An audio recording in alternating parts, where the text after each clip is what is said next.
Matthew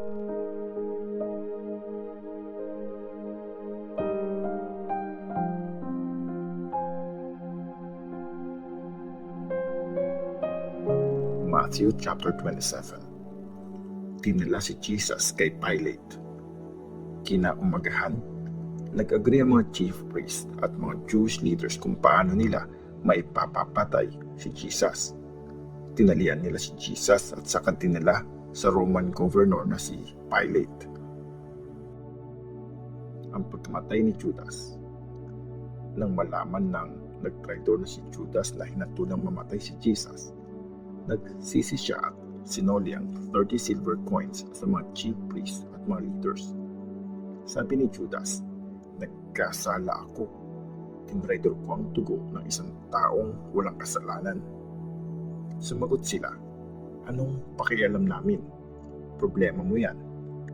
Hinagis ni Judas ang 30 silver coins sa loob ng temple. Pagkatapos, umalis siya at nagbigti.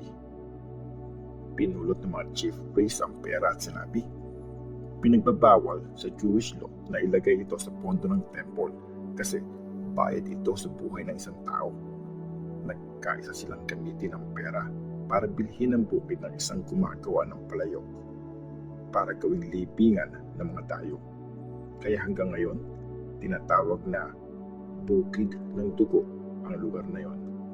So, natupad ang sinabi ni Prophet Jeremiah. Kinuha nila ang 30 silver coins, ang halagang pinagkasundo ang ibayad ng mga Israelites para sa kanya, at ginamit ang pera para bilhin ang bukid na gumagawa ng palayok ayon sa inutos sa akin ng Panginoon. Tinanong ni Pilate si Jesus. Nakatayo si Jesus sa harap ng governor at tinanong siya nito, "Ikaw ba ang hari ng mga Jews?" Sumagot si Jesus, "Ikaw na ang nagsabi." Pero hindi siya sumagot sa mga bintang sa kanya ng chief priests at mga leaders. Kaya sinabi sa kanya ni Pilate, "Di mo ba naririnig lahat ng mga pinibintang nila sa iyo?" Pero di pa rin siya sumagot kahit isang salita, kaya sobrang nagtaka ang governor. Natulang mamatay si Jesus. Nakaugalian na ng governor na magpalaya ng isang bilanggo. Depende kung sino ang gusto ng mga tao tuwing piyesta ng Passover. Noon, may isang bilanggo na kilala sa kasamaan. Ang pangalan niya ay Barabas. Nang mag-gather ang mga tao, tinanong sila ni Pilate, "Sino ang gusto niyong palayain ko? Si Barabas o si Jesus na tinatawag na Christ?" Alam niya na kaya pinahuli si Jesus kasi naiinggit ang mga Jewish authorities sa kanya. Habang nakupo sa judgment seat si Pilate, nagpasabi ang misis niya, "Huwag ka makialam sa usapin ng taong yan. Wala siyang kasalanan. Nagdusa ako sa panaginip ko kagabi tungkol sa kanya." Kinumbinsi naman ng mga chief priest at mga leader ang mga tao na hilingin kay Pilate na palayain si Barabas at ipapatay si Jesus. Pero tinanong ni Pilate ang mga tao, "Sino sa dalawa ang gusto niyong palayain ko para sa inyo?" Sumagot sila, "Si Barabas." "Ano ngayon ang gagawin ko kay Jesus na tinatawag na Christ?" tanong ni Pilate sa mga tao. "Ipako siya sa krus." Sagot nilang lahat. "Bakit? Ano bang krimen ang ginawa niya?" tanong ni Pilate. Pero lalong lumakas ang sigaw ng mga tao, "Ipako siya sa krus." Nang makita ni Pilate na wala na siyang magagawa at mukhang magkakagulo pa, nagpakuha siya ng tubig at naghuhugas ng kamay sa harap ng mga tao.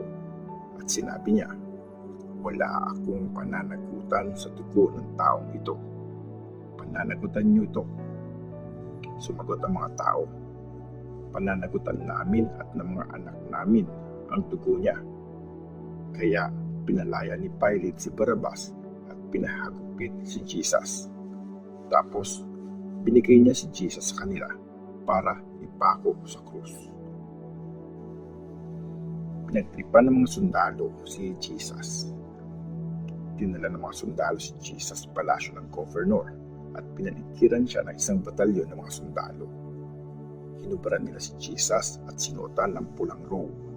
Tapos, gumawa ang mga sundalo ng korona na gawa sa matinik na sanga. Pinatong nila ito sa ulo niya. Tapos, kumuha sila ng stick at nilagay nila sa kanang kamay niya. Lumuhod sila sa harapan niya at pinagtripan siya. Mabuhay ang hari ng mga Diyos, sabi nila. Tinuraan nila si Jesus. Kinuha ang stick at hinampas ito sa ulo niya. Matapos siyang pagtripan, hinubad nila ang robe sa kasinot sa kanya, yung dati niyang damit. Tapos, inilabas nila si Jesus para ipako sa krus. Pinako sa krus si Jesus. Paglabas ng syudad, nakita ng mga sundalo si Simon na taga Cyrene. Pinilit nilang ipapasan sa kanya ang krus ni Jesus. Nakarating sila sa lugar na tinatawag ni Golgotha, nang ibig sabihin, lugar ng mga bungo. Binigyan nila si Jesus ng mapait na alak na hinaluan ng apdo. Nung matikman yon ni Jesus, hindi niya yun ininom. Pagkatapos ipako ng mga sundalo si Jesus sa krus, pinagatian nila ang damit niya at nagpustahan sila kung kanino mapupunta ang iba't ibang parte nito. Tapos, naupo sila at pinantayan siya. Niligay nila sa taas ng ulo ni Jesus ang bintang laban sa kanya. Ito si Jesus na hari ng mga Diyos. Tapos, may dalawang magnanakaw na pinako din sa krus. Isa sa kanan at isa sa kaliwa ni Jesus. Iniinsulto siya ng mga dumadaan. Pailing-iling nilang sinasabi kay Jesus, "Ha? Sabi mo, gigibain mo ang temple at itatayo mo ulit sa loob ng 3 araw. Bakit di mo iligtas ang sarili mo ngayon kung ikaw nga ang anak ng Diyos? Bumaba ka dyan sa krus." Ininsulto din siya ng mga chief priests, mga teachers ng law at mga leaders. Niligtas niya ang ibang tao pero hindi niya maligtas ang sarili niya. Diba, hari siya ng Israel? Kung makakababa siya ngayon sa krus, maniniwala kami sa kanya. Umaasa siyang ililigtas siya ng Diyos at sinasabi pa niyang siya ang anak ng Diyos. Sige, tingnan natin ngayon kung gusto siyang iligtas ng Diyos. Ininsulto din siya ng mga magnanakaw na kasama niyang nakapako. Pagkamatay ni Jesus, mula 12 ng tanghali hanggang 3 p.m., nagdilim ang buong lupain. Bago mag 3 p.m., sumagaw si Jesus ng malakas, "Eli, Eli, lema sabachthani." Ibig sabihin, Diyos ko, bakit mo ako pinabayaan?" Narinig siya ng ilang mga tao na nakatayo doon at sinabi nila, tinatawag niya si Elijah. Tumakbo agad ang isa sa kanila at kumuha ng sponge. Pinasa ito ng mumurahing alak at nilagay sa dulo ng stick at pinasipsip kay Jesus. Pero sinabi ng ilan, "Teka lang, tingnan natin kung darating si Elijah para iligtas siya." Sumigaw uli si Jesus, saka siya nalagutan ng hininga. Biglang napunit ang kurtina ng temple mula taas hanggang baba. Lumindol at nabiyak ang mga bato. Nabuksan ang mga libingan at muling nabuhay ang maraming tagasunod ng Diyos.